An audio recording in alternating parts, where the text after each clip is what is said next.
سورۃ المائدہ کی آیت نمبر 35۔ یہ قرآن مجید کا چھٹا پارہ ہے۔ اللہ تبارک و تعالی نے ارشاد فرمایا، یا ایھا الذین آمنوا اتقوا اللہ، اے ایمان والو اللہ سے ڈرو، وابتغوا الیہ الوسیلہ، اور اس کے رستے میں کوئی وسیلہ تلاش کرو، اس کے رستے میں کوئی وسیلہ تلاش کرو، اور وسیلہ تلاش کرنے کے بعد کیا کرو، وجاہدوا فی سبیلہ، پھر اس کے رستے میں جد و جہد کرو، لعلکم تفلحون، اس امید پر کہ تم فلاح پا جاؤ۔ تین باتیں اللہ تبارک و تعالی نے کامیابی کے لیے ارشاد فرمائی۔ پھر سنیے، سورۃ المائدہ ہے، آیت نمبر 35 ہے، چھٹا پارہ ہے۔ فرمایا، اے ایمان والو اللہ سے ڈرو، ایک بات، اس کے رستے میں وسیلہ تلاش کرو، دو باتیں، پھر تیسرے نمبر پہ ارشاد فرمایا اب جد و جہد کرو، اب کوشش کرو اللہ کے رستے میں۔ ہوگا کیا کہ اللہ تمہیں کامیابی عطا فرمائے گا، تم فلاح پا جاؤ گے۔ وسیلہ اللہ تبارک و تعالیٰ کے قرب کو حاصل کرنے کے ذریعے کے نام کو کہتے ہیں۔ ایسی چیز جو اللہ کے قریب کر دے، اللہ کی رحمت کے قریب کر دے، اسے وسیلہ کہا جاتا ہے۔ ہر نیک عمل اللہ کے رستے میں وسیلہ ہے۔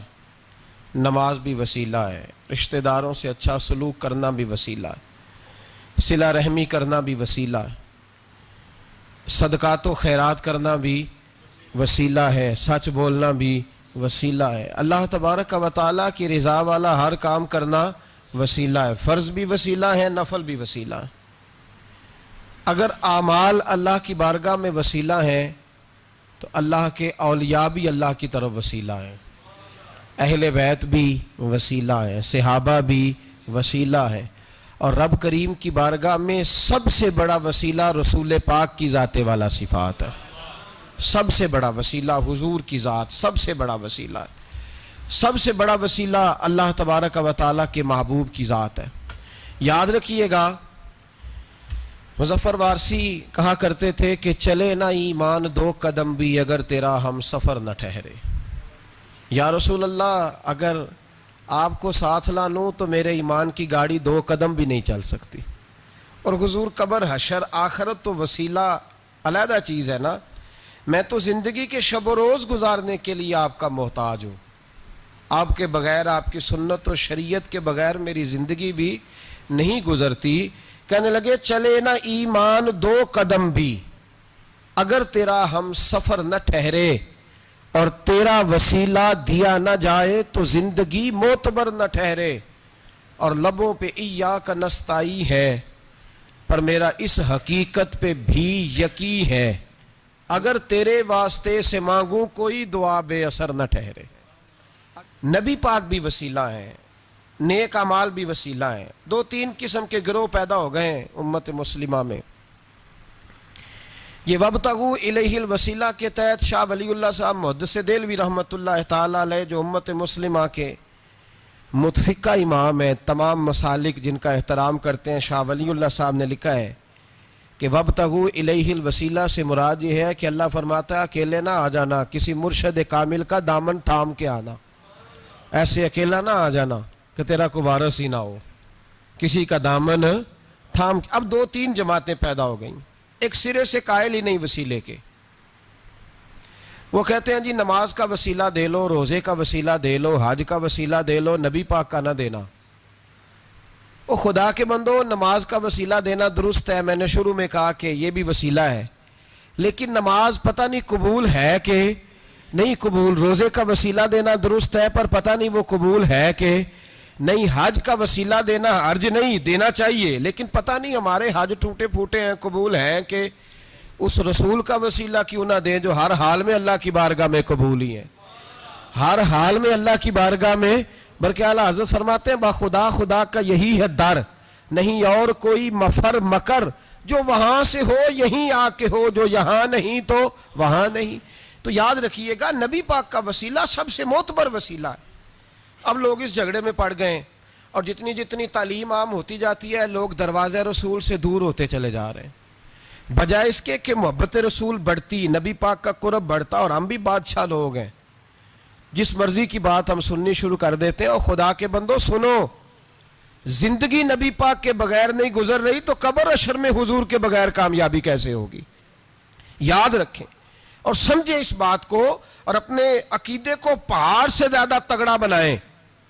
اس میں کوئی شک نہیں کہ نیک اعمال بھی وسیلہ ہیں، پر بھائی مجھے تو اپنی نماز پر اعتبار نہیں، اس لیے کہ میں خلوص سے پڑھتا ہی نہیں.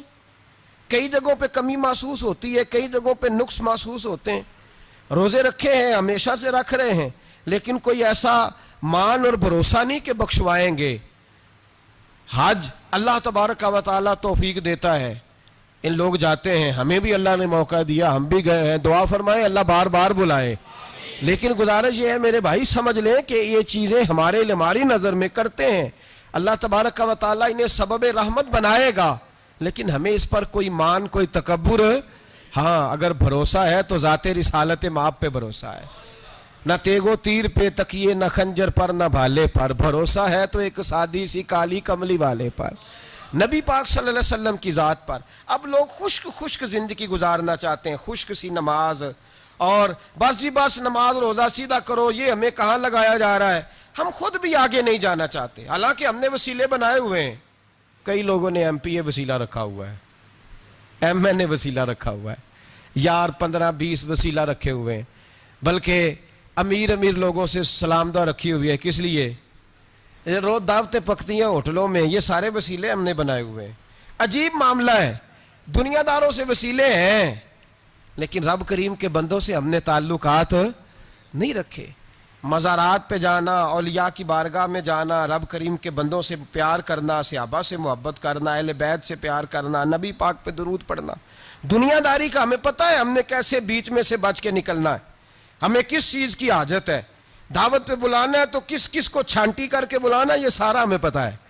جب شادی ولیمے کے اور سالگرہ کے اور عقیقے کے کارڈ لکھے جا رہے ہوتے ہیں تو پتہ ہوتا ہے اس کو رہنے دو، اس کو آنے دو، اس کو مس کر دو، اس کے بغیر گزارا نہیں. ان وسیلوں کا سارا پتہ ہے. اللہ رسول کے وسیلے کی بات آتی ہے تو ہم بھی فتویٰ پوچھنے چلے جاتے ہیں، ہم بھی تفصیلات پوچھتے ہیں. ادھر ادھر نہ جا، یاد رکھ بغیر مصطفیٰ کے تیرا کوئی کام نہیں چل سکتا، بغیر نبی پاک کے تیری زندگی گزر سکتی، سوال ہی نہیں پیدا ہوتا. یہ وسیلہ ضائع نہ کر بیٹھنا، ایسے کسی کی بات میں نہ آ جانا. یہ ایمان ہے، یہ ایقان ہے، یہ لذت ہے، یہ حسن ہے، یہ سرمایہ ہے. کسی جگہ اس میں کوتاہی نہ کر لینا، ایک ذرہ برابر تیرے دل میں نقص نہ واقع ہو جائے. یاد رکھنا نیک اعمال بھی وسیلہ ہے. اللہ کرے کہ ہمارے عمل ایسے ہوں کہ اللہ کی بارگاہ میں قبول کیے جائیں. اللہ کرے کہ ہمارے عمل ایسے، اعمال کا وسیلہ دینا 100% جائز ہے، اس میں کوئی گنجائش نہیں. حدیث پاک سنیے، میرے رسول پاک سید عالم صلی اللہ علیہ وسلم نے فرمایا بنی اسرائیل کے 3 لوگ تھے، نیک آدمی تھے. سفر پہ جا رہے تھے تو بارش تیز آ گئی، صحیح بخاری کی حدیث ہے. تیز بارش آئی، ایک غار میں پناہ لی بارش سے بچنے کے لیے.